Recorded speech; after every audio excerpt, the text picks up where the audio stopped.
Topic है जहांगीर। तो पिछले टॉपिक में हमने अकबर के बारे में पढ़ा था। 1605 ईस्वी में किसकी मृत्यु हो गई थी? अकबर की मृत्यु हो गई थी।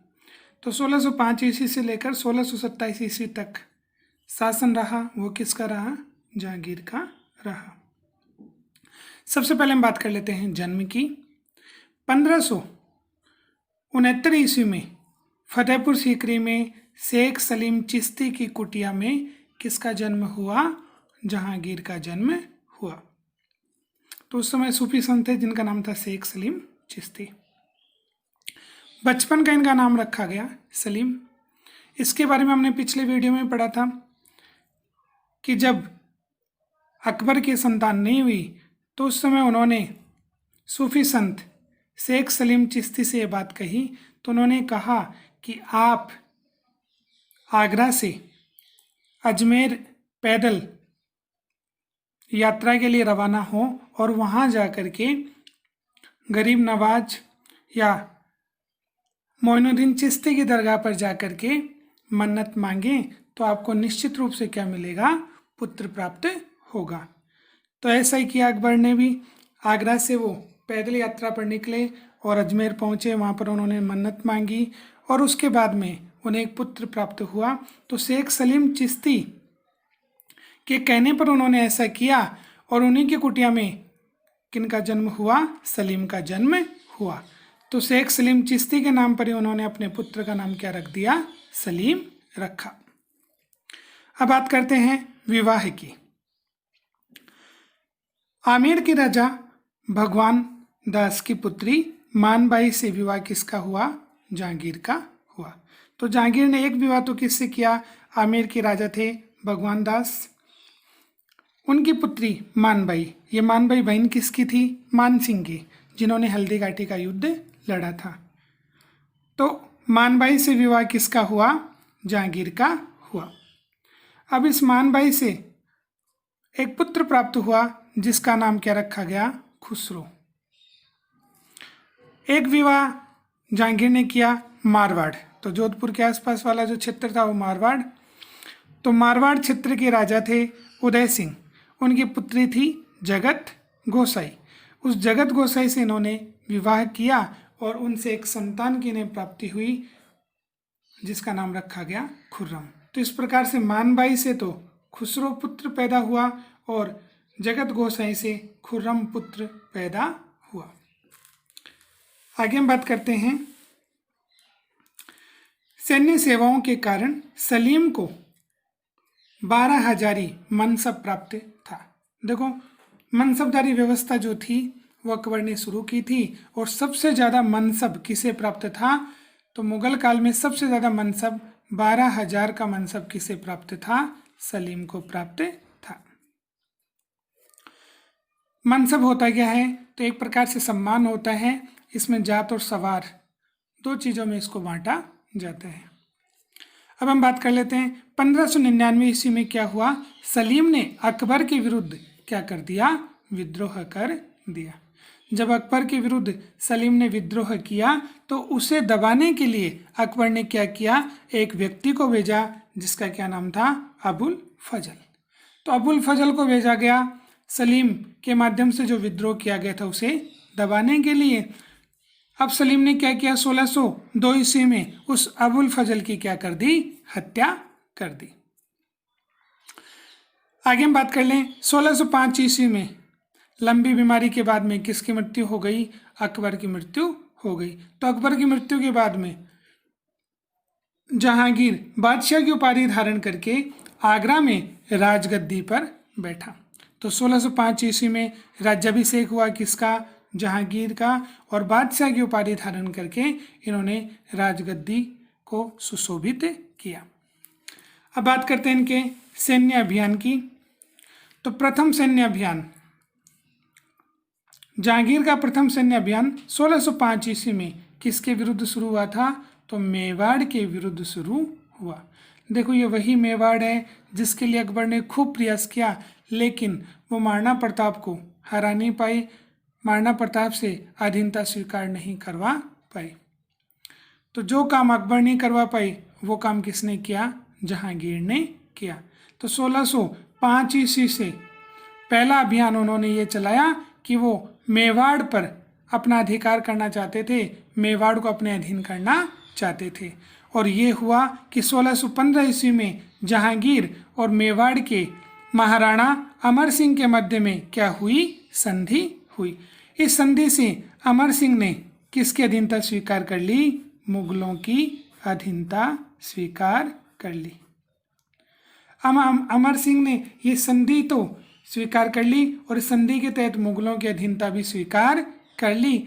लेकिन उसके बाद में क्या हुआ, वो अंदर ही अंदर ग्लानि में हो गया और उसने राजपाट भी छोड़ दिया। अपने पुत्र को उसने जहांगीर के दरबार में भेजा था जिसका नाम था करण सिंह, और अमर सिंह अपने वर्तमान राजसमंद क्षेत्र है उसमें 9 चौकी स्थान है, वहाँ पर उसने राजपाट को छोड़ करके वहीं पर रहने लगा। इस प्रकार से एक प्रकार से विरक्ति आ गई किसके जीवन में, अमर सिंह के जीवन में।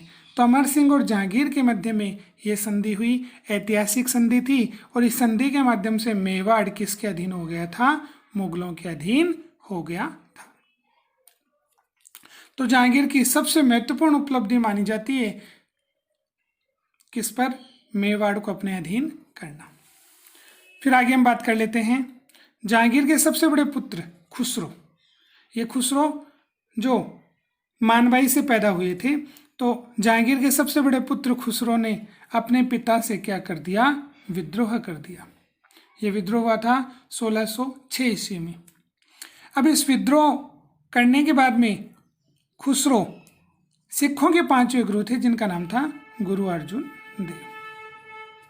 तो सिखों के 5वें गुरु अर्जुन देव से वो आशीर्वाद लेने के लिए मिलते हैं और अर्जुन देव ने उन्हें सफलता के लिए या विजयी होने के लिए क्या दे दिया, आशीर्वाद दे दिया। तो इसलिए जहांगीर ने सिखों के 5वें गुरु अर्जुन देव की क्या करवा दी, हत्या करवा दी। खुसरो को अंधा कर दिया गया। 1611 ईस्वी में ईरान के निवासी मिर्जा गयास बेग की पुत्री, 1611 ईस्वी में क्या हुआ, ईरान के निवासी थे मिर्जा गयास बेग, इनकी एक पुत्री थी जिनका नाम था मेहरुनिस्सा। इस मेहरुनिस्सा से विवाह कर, किसने विवाह किया, इससे विवाह कर लिया जहांगीर ने। तो मेहरुनिस्सा जो थी उनका विवाह था शेर अफगान से, उनका विवाह हुआ था और 1607 ईस्वी में शेर अफगान की मृत्यु हो गई और उसके बाद में ये राजमहल में आकर के वहाँ पर सेवा का कार्य करने लगी। तो एक दिन नौरोज उत्सव में जहांगीर की नज़र किस पर पड़ी, नूरजहां पर पड़ी। तो उसे वो बहुत सुंदर लगी, इसलिए 1611 ईस्वी में उन्होंने मेहरुनिस्सा से क्या कर लिया, विवाह कर लिया और उन्हें नूर महल या नूरजहां, नूर का मतलब सुंदरता, जहां का मतलब संसार कि पूरे विश्व की सुंदरता, ये उपाधि के रूप में उसे सुशोभित किया। इस प्रकार से 1611 ईस्वी में नूरजहां या मेहरुनिस्सा से विवाह किसने किया, जहांगीर ने किया। फिर बात करते हैं 1608 ईस्वी में जहांगीर के समय कैप्टन हॉकिंस। अब देखो ईस्ट इंडिया कंपनी की शुरुआत हो चुकी थी लंदन में और वो भारत से व्यापार करना चाहती थी। उस समय भारत में मुगल काल था और मुगल काल में जहांगीर शासन में थे। तो भारत से व्यापार करने के लिए उन्हें अनुमति चाहिए थी किसकी, जहांगीर की। तो इसके लिए 1608 ईस्वी में जहांगीर से मिलने के लिए, तो जहांगीर उस समय कहाँ पर थे, आगरा में थे। तो उनसे मिलने के लिए कौन आया, कैप्टन हॉकिंस। और उन्होंने ईस्ट इंडिया कंपनी के लिए व्यापार की अनुमति मांगी, लेकिन जहांगीर ने क्या कर दिया, मना कर दिया। तो जहांगीर को विश्वास नहीं था किस पर, अंग्रेजों पर। वो अंग्रेजों को अच्छा नहीं मानते थे, इसलिए उन्हें लगा कि अंग्रेजों को अनुमति मिल जाएगी तो वो यहाँ शासन के कार्य में अपना हस्तक्षेप करेंगे, इसलिए उन्होंने मना कर दिया। फिर बात करते हैं 1615 में एक दूसरा व्यक्ति है जिसका नाम था sir Thomas Roe. Sir Thomas Roe Jahangir से मिलने के लिए कहाँ पर आया, अजमेर में आया। और व्यापार की अनुमति लेने का उन्होंने प्रयास किया। इस समय नूरजहां के कहने पर जहांगीर ने सर टॉमस रो को क्या दे दी, अनुमति दे दी। फिर बात करते हैं 1617 ईस्वी में खुर्रम। तो देखो ये मारवाड़ के जो राजा थे उदय सिंह, उनकी पुत्री जगत गोसाई, उनके पुत्र थे कौन, खुर्रम। तो खुर्रम ने अहमदनगर पर क्या किया, आक्रमण किया। तो जहांगीर ने 1617 ईस्वी में खुर्रम को भेजा अहमदनगर पर आक्रमण करने के लिए। लेकिन बीजापुर, तो बीजापुर की मध्यस्थता, तो अहमदनगर पर आक्रमण तो किया, बीच में बीजापुर ने क्या किया, मध्यस्थ की भूमिका निभा करके अहमदनगर और मुगल, ठीक है, यह बात कर लें, खुर्रम, इन दोनों के माध्यम में क्या करवा दी, संधि करवा दी। इस विजय के उपलक्ष्य में खुर्रम के कार्य से खुश होकर के जहांगीर ने उन्हें एक उपाधि प्रदान की, कौन सी, शाहजहां। तो शाहजहां की उपाधि खुर्रम को किसने दी, जहांगीर ने दी। फिर बात कर लेते हैं 1627 ईस्वी में जहांगीर की कहां पर मृत्यु हो गई, लाहौर में मृत्यु हो गई। जहांगीर ने देखो एक तो न्याय की छतरी, एक तो न्याय के लिए उन्होंने जंजीर लगवा रखी थी, कहां पर, आगरा में, और सोने की जंजीर थी, जिस व्यक्ति को न्याय चाहिए था वो व्यक्ति आकर के उस जंजीर को हिलाता था और उसके बाद में जहांगीर उसे अपने पास बुलवा करके उसकी समस्याओं का क्या करता था, समाधान करके उसे न्याय प्रदान करता था। अब बात करते हैं जहांगीर की आत्मकथा, कि जहांगीर ने अपने जीवन के बारे में लिखा और उस ग्रंथ का नाम है तुजुक ए जहांगीरी या तुजुक ए जहांगीरी।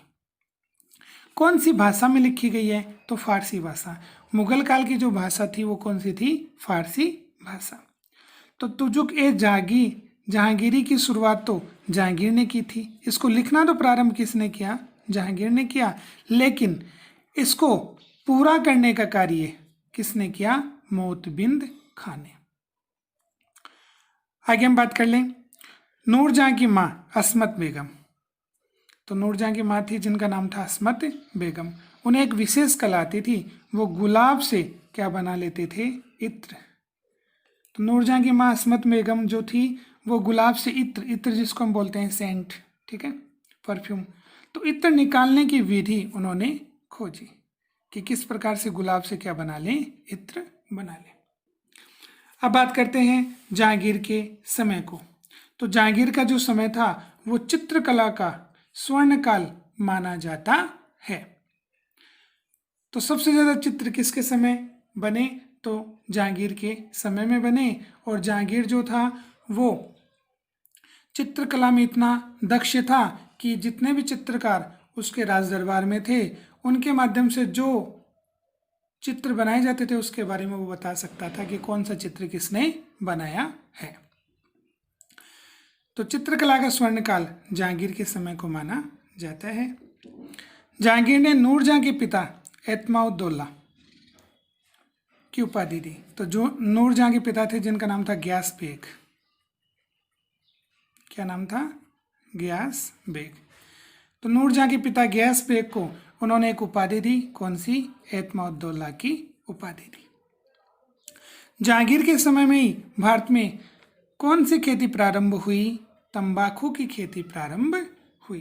तो इस प्रकार से आज हमने पढ़ा जहांगीर।